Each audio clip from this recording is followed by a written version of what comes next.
Assalamualaikum warahmatullahi wabarakatuh. Kita ketemu lagi di mata kuliah struktur diskrit bersama saya Fajar dan Mawan.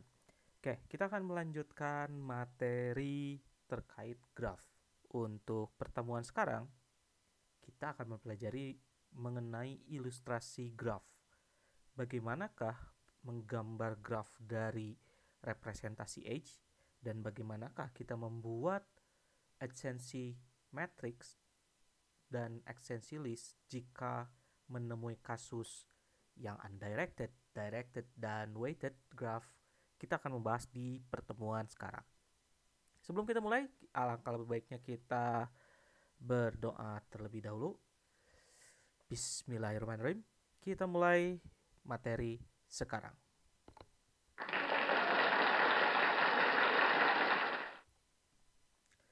Baik, di materi pertama di pertemuan sekarang ini, kita akan membahas mengenai bagaimana ilustrasi graf dari representasi H. Jadi, kadangkala kita akan menemukan sebuah masalah jika kita hanya menemukan representasi H, kira-kira bagaimana cara menggambarnya? Ini adalah langkah-langkahnya. Yang pertama, kita akan mencoba melihat bagaimana ilustrasi dari undirected graph. Jika kita menemukan kasus ini, bagaimanakah graf yang dihasilkan dari representasi 1,2 atau 2,1 tentunya karena undirected, 1,3 atau 3,1, 1,4 atau 4,1, 2,4 atau 4,2, dan 3,4 atau 4,3. Ingat, karena undirected berarti bisa dua sisi, baik sebagai asal dan tujuan. Kita akan mulai dari representasi yang pertama, 1,2 atau 2,1. Apa yang harus kita lakukan? Yang pertama, kita buat dulu node-nya 1 dan 2. Lalu karena ini merupakan representasi dari H, berarti ada keterhubungan, kita beri garis atau H. Lalu berikutnya kita lihat bagaimana keterhubungan 1,3 atau 3,1. Berarti kita tambahkan node 3, lalu kita beri penghubung atau H. Selanjutnya adalah 1,4 atau 4,1. Berarti kita sediakan node berikutnya yaitu node 4 dan kita beri keterhubungan antara 1 dengan 4 atau 4 dengan 1.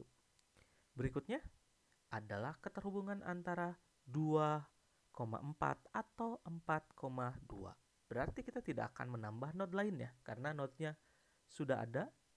Berarti kita hanya tinggal menambah H saja sebagai penghubung. Kita beri panah atau garis seperti itu.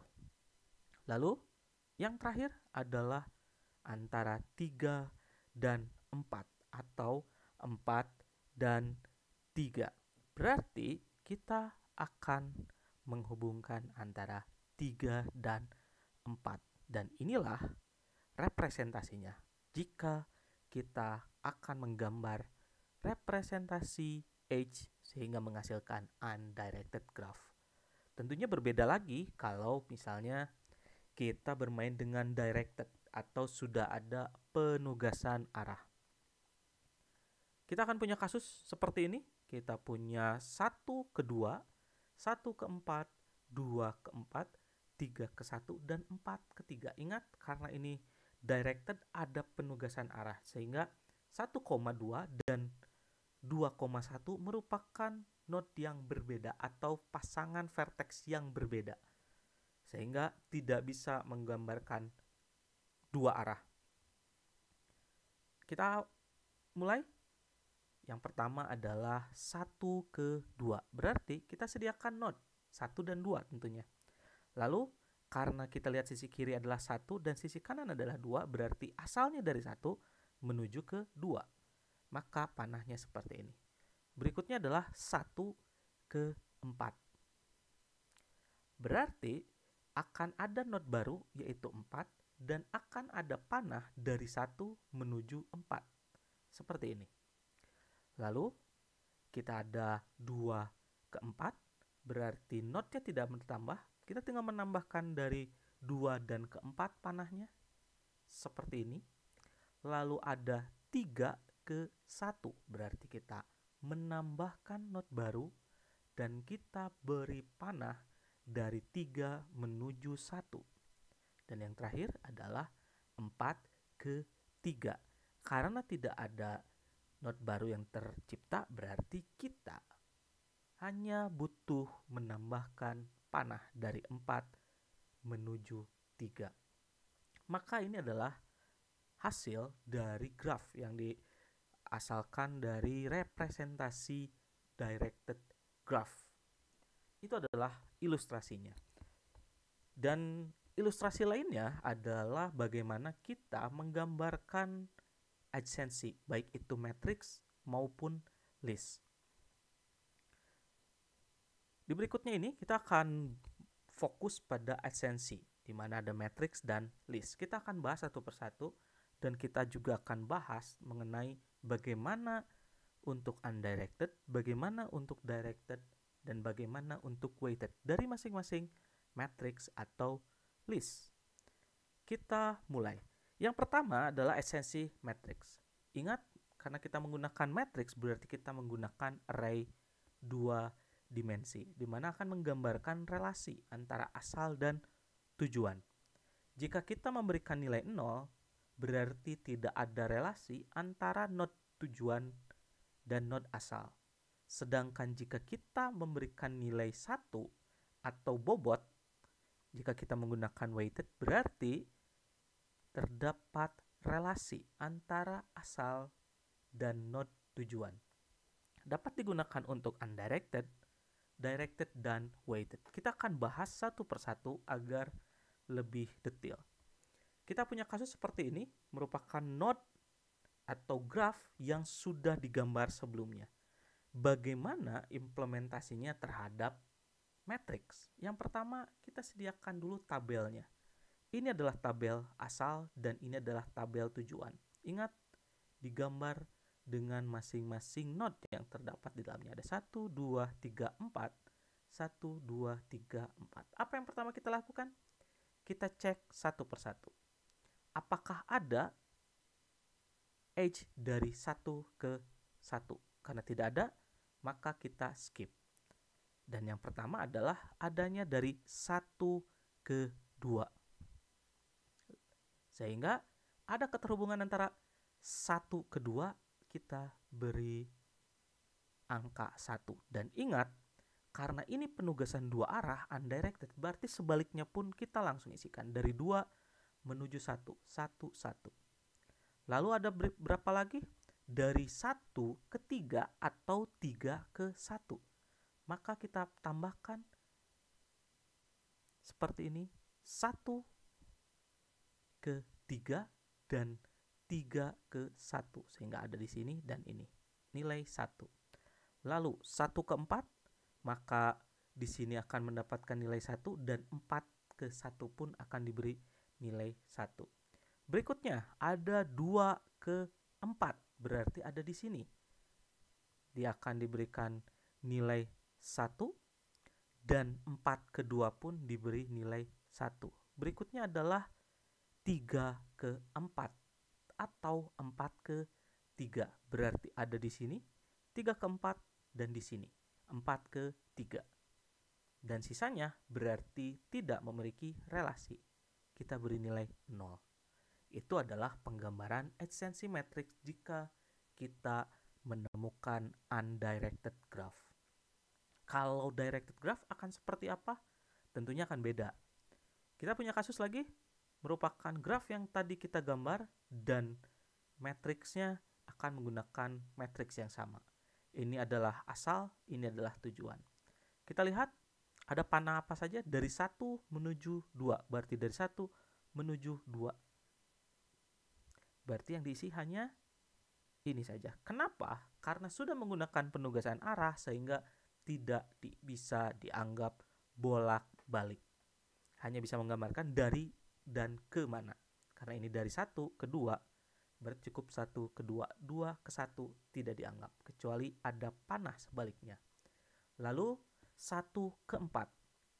1 ke 4 berarti di sini menuju sini. Berarti di sini kita kasih nilai 1. Berikutnya adalah 2 ke 4. Berarti dari 2 ke 4. Maka di sini kita tambahkan 1. Berikutnya, dari 3 menuju 1. Berarti dari 3 menuju 1. Berarti di sini kita tambah 1. Dan yang terakhir, dari 4 menuju 3.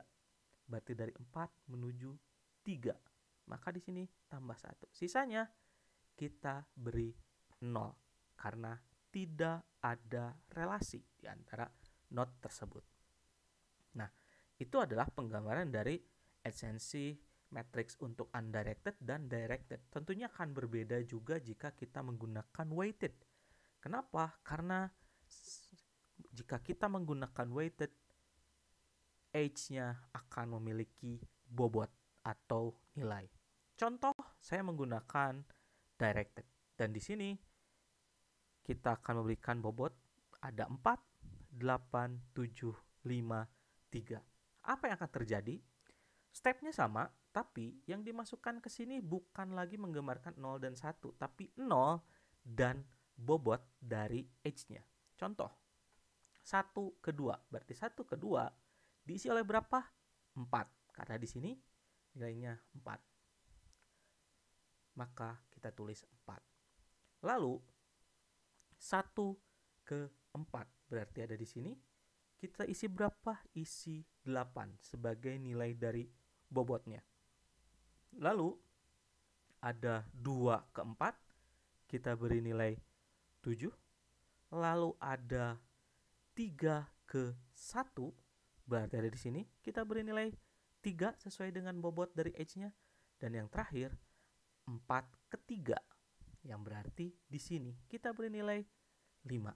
Sisanya kita beri 0 karena tidak ada relasi dari notes-nya.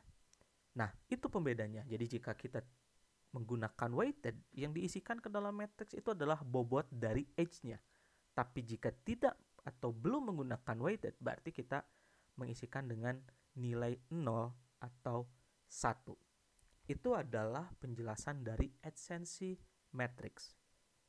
Berikutnya adalah esensi list, di mana di sini kita akan menggunakan linked list tentunya. Dan yang perlu diingat adalah node asal akan disebut dengan suksesor. Isi dari suksesor akan diisi oleh list node yang berkaitan dengannya. Dan node terakhir yang diisi pada baris keterkaitannya akan diberi nilai titik pada next-nya. Dapat digunakan untuk mana saja? Tiga-tiganya, undirected, directed, dan weighted. Kita akan mulai dari esensi list dengan undirected. Ini adalah contohnya esensi list untuk mengingatkan di pertemuan atau materi sebelumnya, di mana kita akan menyediakan suksesor, dan di sini ada list-listnya, dan titik ini adalah yang akan menggambarkan bahwa ini adalah node terakhir untuk keterkaitan dari suksesor ini. Kita akan mulai dari undirected. Kita gunakan lagi studi kasus tadi, dan apa yang terjadi? Yang terjadi adalah kita membuat suksesornya. Suksesornya siapa saja? Node yang ada di dalam graf tersebut. Ada 1, 2, 3, dan 4. Berarti 1, 2, 3, 4. Yang perlu kita lakukan, kita akan melakukan tracing dari satu node ke node yang lainnya. Yang pertama, dari 1. 1 itu yang pertama akan berkaitan dengan 2. Berarti ada keterkaitan juga antara 2 dengan 1.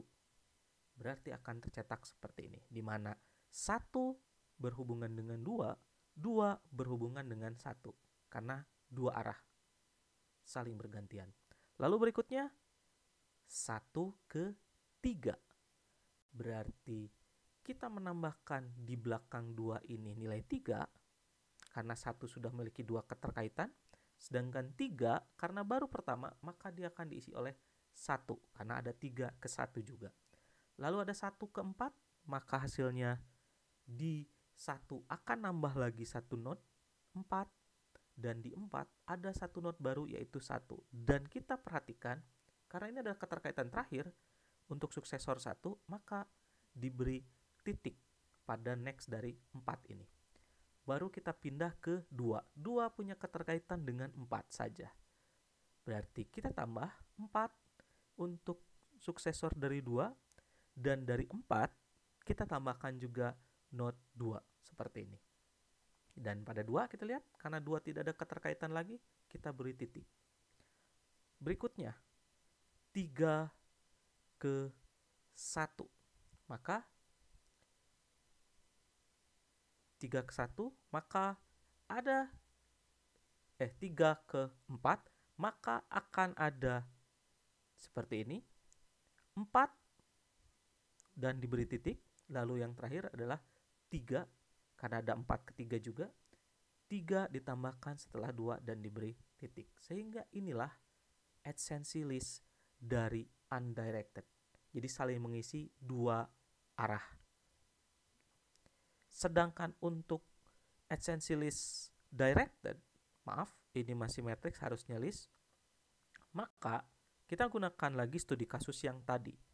Yang kita perlukan sama, suksesornya masih 1, 2, 3, 4 seperti tadi, tapi ini akan lebih simpel karena sudah jelas dari mana ke mana, tidak seperti tadi bulak-balik. Yang pertama adalah 1 ke 2, berarti kita akan menambahkan 2 pada suksesor 1. Lalu yang berikutnya ada 1 ke 4. Berarti kita tambahkan 4 setelah 2. Dan karena tidak ada lagi keterhubungan dari 1 ke node yang lainnya, berarti 4 diberi titik pada next-nya. Lalu kita pindah ke suksesor 2. 2 terhubung dengan 4. Maka di sini kita beri node 4 pada suksesor 2. Dan karena 2 tidak terhubung lagi dengan yang lain, maka 4 adalah node terakhir. Kita beri kasih tanda titik pada X dari 4 tersebut. Berikutnya kita pindah ke node ke-3 sebagai suksesor. 3 hanya terhubung dengan 1. Berarti dia ditambahkan node 1, dan karena tidak ada lagi node yang terhubung, kita kasih titik pada next-nya. Dan yang terakhir 4 ke 3. Berarti dari 4 kita hubungkan dengan node 3, dan karena tidak ada lagi keterhubungan, maka next dari node 3 itu kita kasih titik. Ini adalah gambaran dari adsensi list directed. Dan yang terakhir weighted, maaf ini harusnya adsensi list weighted, di mana kita akan memberikan bobot sama seperti tadi, dan suksesornya adalah 1, 2, 3, 4, maka yang pertama kita lakukan adalah kita lakukan tracing sama seperti tadi. Dari suksesor 1. Suksesor 1 itu akan terhubung dengan siapa? Terhubung dengan 2. Maka kita tambahkan 2. Dan yang perlu kita ingat bahwa karena ini memiliki bobot, berarti tidak hanya ada nilai dan next, tapi juga ada atribut bobot. Sehingga ini artinya ini adalah nilainya 2 dan 4 adalah bobotnya. Lalu 1 ke 4, di mana berarti nambahkan lagi dengan bobotnya 8. Lalu 2 ke 4, berarti kita tambahkan not 4 dengan bobotnya 7 di suksesor 2. Lalu ada 3 menuju 1, berarti kita tambahkan not 1 di suksesor 3 dengan bobot 3 dari H-nya. Dan yang terakhir adalah dari 4 menuju 3. Berarti kita akan memberikan not 3 dengan bobotnya 5. Dan karena itu yang terakhir, kita beri next-nya nilai titik. Maka itu adalah penggambaran dari adsensi list weighted. Oke, itu adalah penggambarannya dari ilustrasi. Semoga ada manfaatnya. Mohon maaf Jika ada kesalahan, atas atensinya saya ucapkan terima kasih. Wassalamualaikum warahmatullahi wabarakatuh.